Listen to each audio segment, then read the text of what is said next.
e a nossa equipe fez uma reportagem sobre o tema. Nós fomos visitar uma entidade do candomblé e visitamos também uma mesa branca.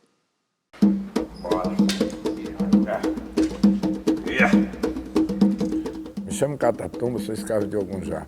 Eu sou um espírito, um mensageiro. Porque ninguém me fez Exu. Eu sou Exu. Ninguém me faz Exu. Eu sou Exu. Não tem ser humano para fazer um Exu. O Exu é feito. Eu vim feito. Agora, quem me fez, não interessa a vocês. E quando chega a mensagem, é hora de partir. O mundo do outro lado, vocês falam, quando a pessoa desencarna, o ser humano vai para a morte. Vou falar assim, da morte. O seu espírito fica em transe, sem compreender. E não aceita a partida. Ele continua aqui, só que ele vira o quê? Porque existe o espírito, existe o vagante, o espírito vagante, o zombeteiro. De repente ele acorda do outro lado, que está do mesmo lado, mas não tem mais nada daquilo. Então, se ele for um espírito que tem uma evolução espiritual, foi um ser humano bom, teve uma passagem boa, que teve algum contato religioso, ele pode até ser puxado para alguma coisa boa. Então, a vida após a morte, como algumas entidades nos ensinam, é no momento que a gente está mais vivo, em que as cores são mais vibrantes, os sons, os perfumes são mais vibrantes. E quando a gente está aqui, num estado de vigília, no momento de contenção pela limitação do corpo, né? Esse é o Babalorixá Ricardo, da Umbanda. A gente tem um dos sacerdotes que faleceu, o Babá Francisco. Ele via os espíritos, meses antes dele morrer, ele via, olha, a entidade tal está aqui. Ele ia falando, ele ia descrevendo estes espíritos conforme eles se aproximavam. Na doutrina espírita, existe a colônia espiritual. Participamos de uma mesa branca online. Seja feita a vossa vontade, assim na terra como no céu. Conhecemos Felipe. Quando vivo, morou em São Francisco durante a Guerra Civil Norte-Americana no século XIX. Me fui homem de grandes posses, na época que tinha escravo. Não te digo que seria, como digo, maldoso, não. Digo que meu pecado, que na época não tinha fé em Deus. Me fiz passado 100 anos nesse sofrimento, até o momento que me foi dado a oportunidade e me fui de encontro à luz e de poder vir fazer servido às pessoas na palavra de Deus, de conforto e de luz, e mostrar que Deus é grandioso, nosso Pai Todo-Poderoso. Seja ela na linha kardecista ou na linha umbandista, entre outras, proporcionam, o mais importante é sempre falar que é uma religião, é uma doutrina, em nome de Deus, e é completamente cristã, porque ela traz todos os ensinamentos de Cristo. Então a gente está para o bem, e não tem a necessidade nem de provar nada para ninguém, mas se a pessoa tiver um pouquinho de sensibilidade, pelo menos aquela palavra, a gente sabe que pode fortalecer a alma que precisa de alimento. E todo alimento da alma é a palavra. Por que estamos aqui e para onde vamos? A pergunta rendeu uma pesquisa feita pela Universidade de São Paulo em 2017.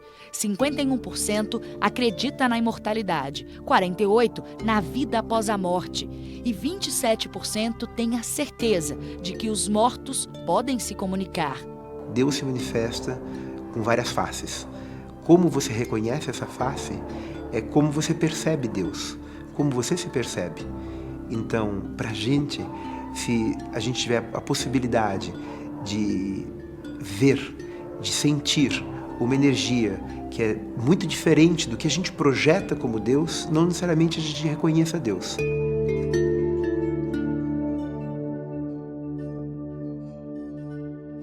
A questão que eu acho mais interessante aí é pensar por que ele, que morou nos Estados Unidos no século XIX, morreu numa guerra, que era ateu, né? Um ateu no século XIX não era coisa que você encontrava em qualquer lugar. né? Como que ele resolveu vir trabalhar no Brasil? Por quê? Eu acho que o que ele veio principalmente a falar nesse ambiente é dizer que ele era ateu e agora ele descobriu que ele estava errado, né? Eu, de fato, acho interessante a ideia de que pode até existir vida após a morte, pode existir espíritos, mas que não exista nada do outro lado, nada no sentido de uma organização. Porque nesse ambiente os espíritos vêm trabalhar, entende?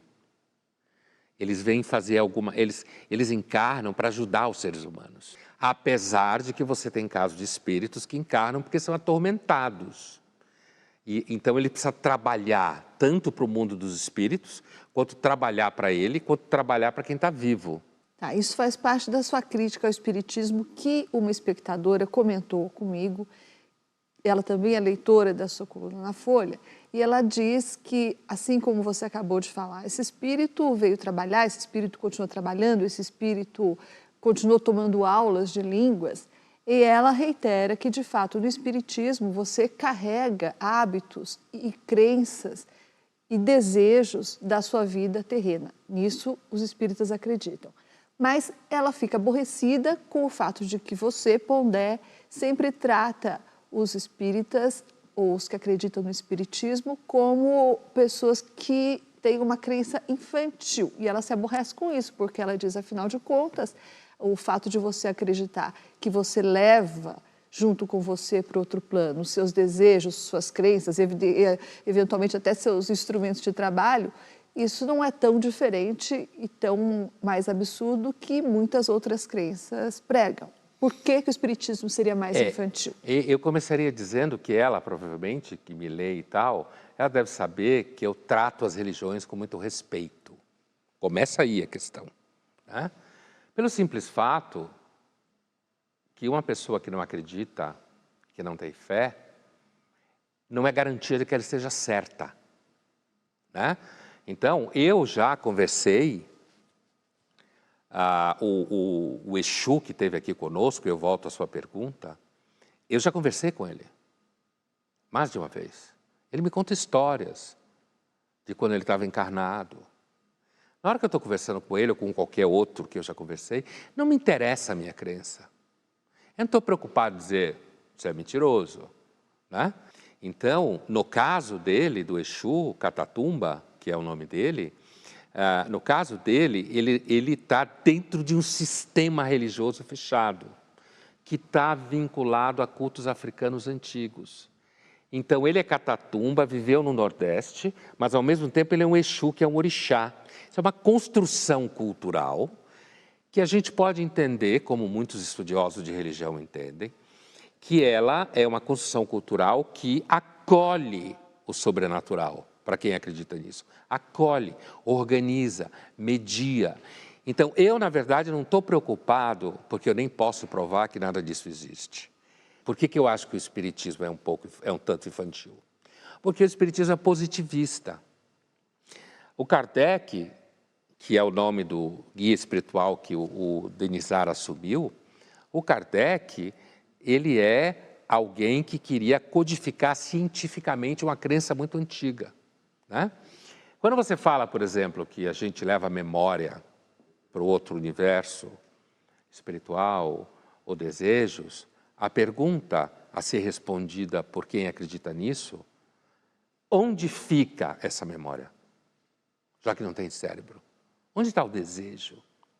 Já que tudo isso está vinculado à fisiologia do corpo. Então, eles têm que explicar que tipo de substância acolhe a memória que a gente sabe que quando você leva uma pancada você perde. Certo? Então, tem elementos que não ficam de pé na tentativa de ser muito explicado. Pondé, mas qual a diferença entre em que lugar o espírito do espírita vai guardar a memória e o lugar em que o Catatumba vai guardar a memória? Ele também tem. Do ponto de vista filosófico ou crítico, nenhuma diferença. Não tem diferença nenhuma. A diferença é que a crença do candomblé não tenta dizer que é científica. Essa é uma enorme diferença. Por isso que ela não é positivista. O espiritismo nasceu positivista. Então ele se acha racional. Então ele se acha científico.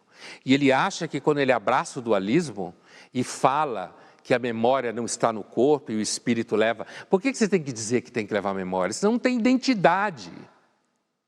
Não será a Thaís desencarnada. Porque a Thaís é uma identidade que tem uma longa memória de vida. Por isso você tem que levar a memória. Só que, quando eles tentam dizer, não, então a memória, a identidade está no espírito. Até onde a gente sabe, a memória e a identidade está no corpo, no cérebro. E eles, então, aí eles falam, não, a memória é imaterial. Acabou a memória imaterial. Então, não há diferença lógica. O equívoco é o mesmo. A diferença é que o candomblé não tenta dizer que é científico. Essa é uma diferença enorme do ponto de vista da estrutura da religião.